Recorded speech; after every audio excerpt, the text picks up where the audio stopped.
Jy beïndruk God wanneer jy jouself tweede stel en mense help. En die enigste manier hoe ons die wêreld gaan verander, julle. En dalk preek ek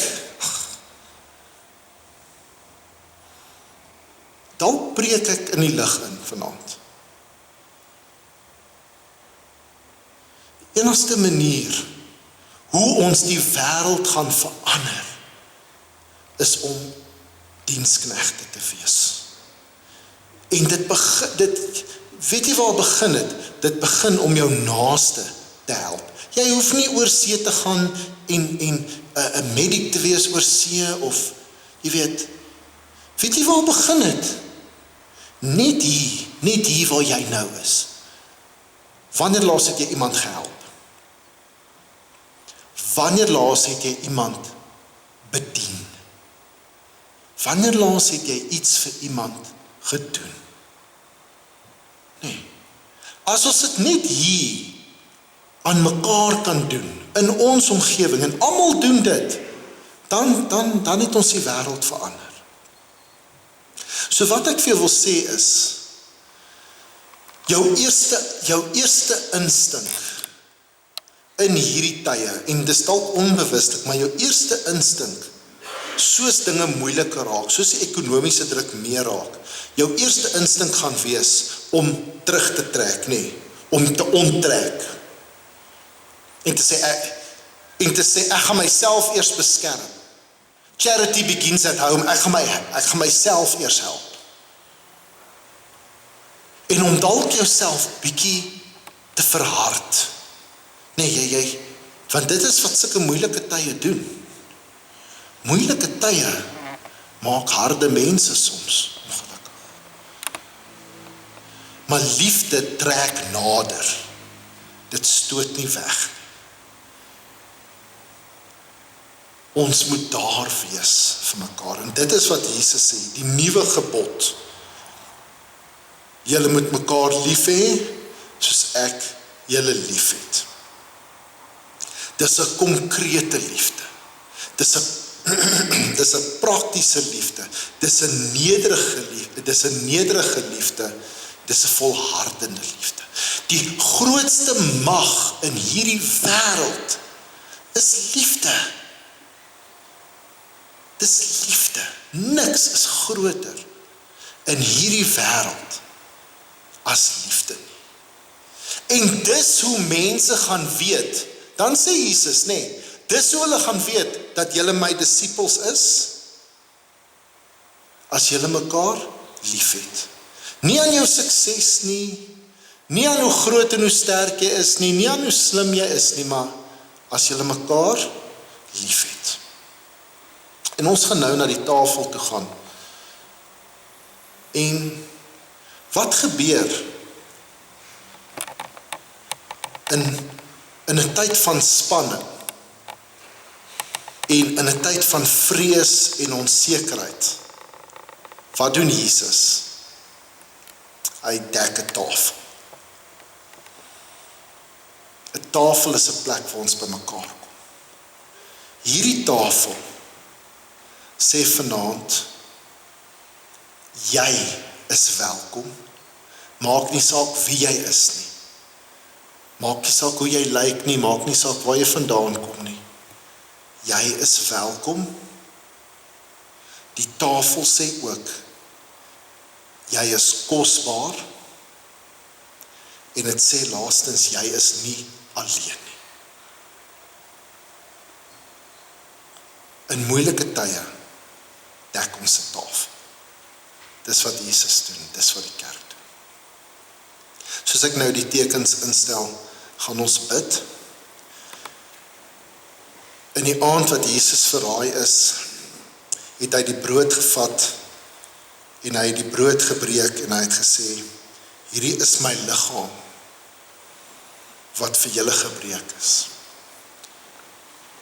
Kom ons neem nou die brood en kom ons eet van die brood ter nagedagtenis van Jesus.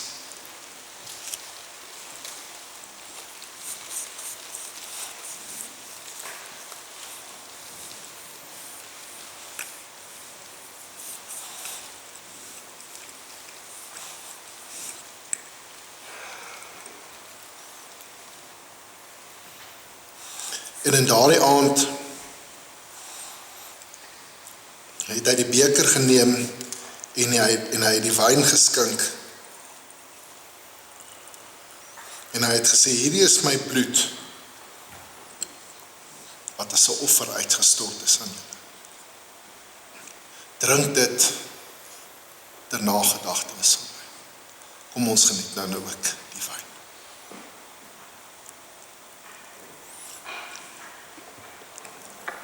Is daar iemand wat uit die beker wou drink?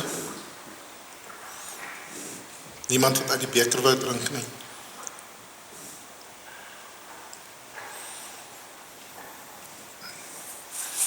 Kom ons bid saam.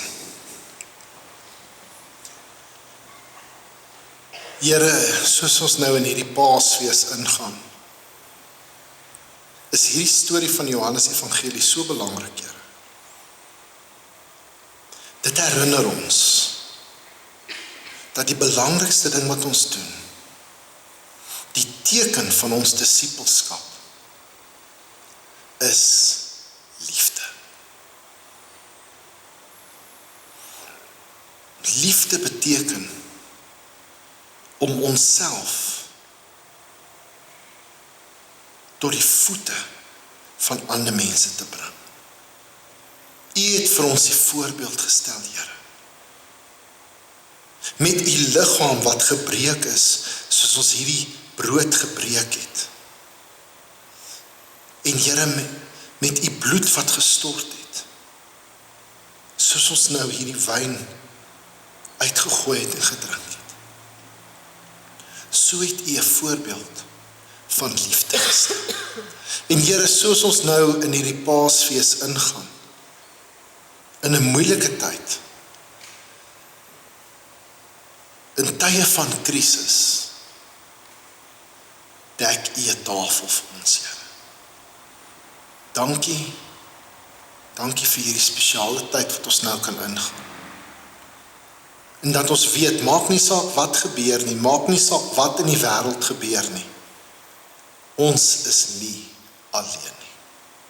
Amen en amen. Kom ons staan nou en dan gaan ons saam, gaan ons 'n slotlied sing. Ja, dankie. So die voorsangers kan vorentoe kom.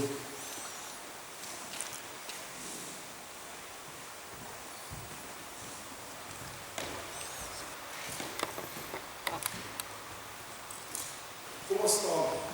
Sing ons saam. Oh,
Ontvang asseblief die seën van die Here in hierdie Paastyd.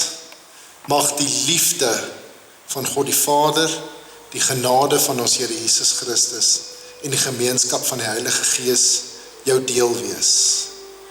Gaan nou uit en gaan wees lief, soos Jesus lief was. Amen en amen. Baie dankie.